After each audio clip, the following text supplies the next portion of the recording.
Hi, it's Linda Sessions, and I'm your personal finance instructor. And I apologize, but my video camera is not working today, so can't see me, but I still wanted to go ahead and give you an overview of class. So let's come here and look at week 3 in personal finance. So we finished with week 1, and week 2. So here in week 2, these assignments are all due on the 7th. Now, there's a little bit of confusion here. They're listed as assignments, but there's really, the assignment is the only way I could list them and put them in the class. This is like your textbook here. You click on that and it takes you to that chapter in your textbook. There are questions in there. The questions, if you answer them and write them, they're going to help you understand the content better. And then there are also questions on the videos, but you don't have to answer them for this class. It's just going to help you understand the concepts better. The discussion board, this is where your assignment points come in. So these discussion boards are each worth 60 points. You need to reply and post your thoughts on the discussion board. And if you post early in the week, then your classmates have a chance to post, because it's 15 points for the first post and then 5 points for your response. So you have to have somebody to respond to.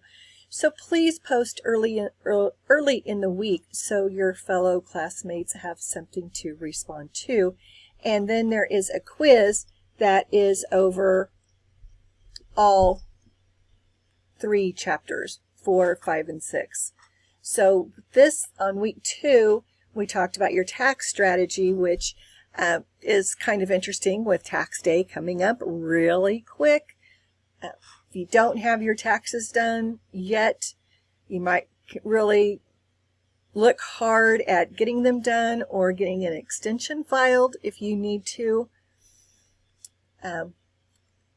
Your savings plan and payment methods for financial services, and also consumer credit. Credit cards, credit debt is not a good debt. It's not a happy debt. You want to try to avoid it. It's there. It is a necessary evil for a lot of us to get some things done, but it's not. You want to watch how much debt you have on consumer for your credit card debt. So that's all from week 2. Now in week 3, we're going to be looking at purchasing strategies and some legal protection. So here in our reading assignments in Chapter 7, choosing a source of credit and the cost of credit alternatives. And we're going to, in Chapter 7 is an appendix, education, financing, loans, and scholarships. We all know, it's been in the news, the education landscape is changing. We don't know what it's going to end up looking like. We just pay attention. Education loans, in the past, if you had one, even if you took out bankruptcy, you still had to continue to pay your education loan back. You want to watch how much money you take out with your education. And there's loans you can take out on it, and there's also scholarships. There's lots of different scholarship opportunities out there. You just have to kind of look for them. But the appendix, there's a lot of information there. But again, that landscape is always changing. Chapter 8 looks at consumer purchasing strategies and some legal protections for you as a consumer. And then there is an appendix where it also looks at that consumer agencies and different organizations. Again, that is a landscape that is changing a lot. As I've come across articles, current articles about this, I will post them in the class as well. And then Chapter 9 looks at the housing decision. What should you look for when you're looking at buying a house? My mom sold real estate for a very long time. She told me that if somebody was considering buying a house, because she worked a lot, she liked working with first-time home buyers. And she would tell them, take your disposable income, not your gross income, but your net income, what you actually bring home every month. And she would counsel them that 25% should be for your house or your rent payment, 25% on utilities, 25% should be on any credit card or other debts, and then 25% should go into savings. In her mind, that was the best way for young couples to get ahead. Now, that is a very hard way to do it now with 25% with prices and stuff the way they are. I would still say you don't want to go over 30-40% on your home or your rent, because you have to think of insurance. When you're buying a house, it's not just your mortgage payment, not just your rent payment. You've got to think about your insurance payment. When you own a house, you also have to think of your property tax. And that is what you hear a lot of people right now. Just a couple of weeks ago, they sent out home values. Sedgwick County did. The appraised value of your house, and that's where they get the figures that you have to pay in property tax to the state. And I can tell you, like, my house, my personal house, went up $30,000 in 1 year, and I didn't do anything into my house. I know other people in Sedgwick County, their houses went up $70,000, and they didn't do anything into the house. That's just because there's so many houses being built around us that are very high dollar houses that it's driving the price up of the existing homes. So you have to think about that when you're buying houses, when you're buying a house. Lots of different things to think about. So Chapter 9 goes into that in a lot more detail. So you also have these videos. Again, read through the chapters, watch the videos. There are questions with the videos. You don't have to answer them, but it's going to help you know if you understand the data or not. And then here are the discussion boards. So if we look at Chapter 7, the question for Chapter 7 is, what actions would you recommend to somebody who was considering using the services of a pawn shop, check cashing outlet, or payday loan company? Well, how do they work?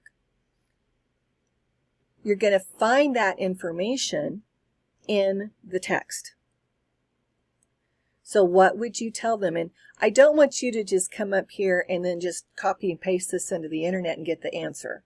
I want you to look in the chapter in the textbook and get your information from there to post. And then make sure that you follow this discussion post grading criteria. I don't just give like a 3-sentence reply. Put a little more thought into it. Let's see. Let's look at the Chapter 8 discussion board here.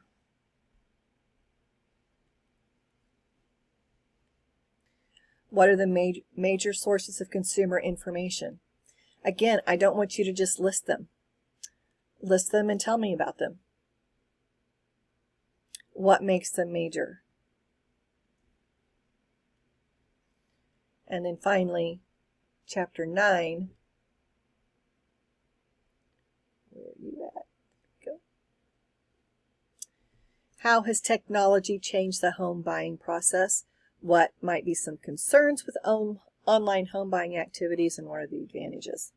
I literally had a friend who just bought a house sight unseen. They've never even been in it. Everything was done online. Crazy. But yeah, what are some concerns with online home buying? What could be some of the advantages? So make sure that you make your post on your discussion boards. The guidelines, I want it substantial. Make sure that it's at least one paragraph. It says 3 to 4 sentences, but if it's only 3 to 4 sentences long, they better be good sentences, guys. It better show me that you have a strong understanding of that topic. Make sure they're clear, insightful.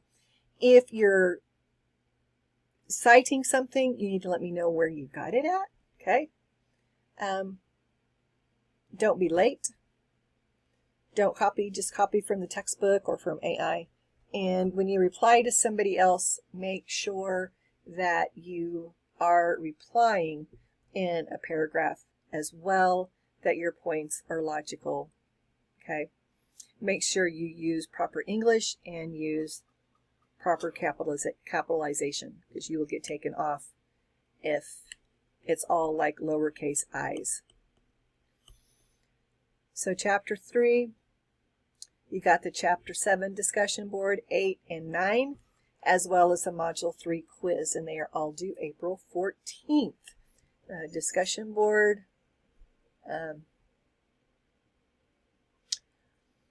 So you have module 2, which is due the 7th, which is coming up real quick. And then you've got module 3, which is due April 14th. So reach out if you have any questions or concerns. The other thing you need to think about is this daily spending diary. The daily spending diary, you want to start tracking your spending on April 6th. If you start later, you're not going to be able to get 4 weeks worth of spending tracking in.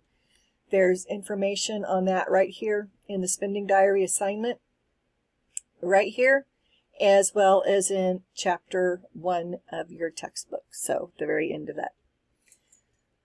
Reach out if you have any questions, and I will talk to you later. Bye-bye.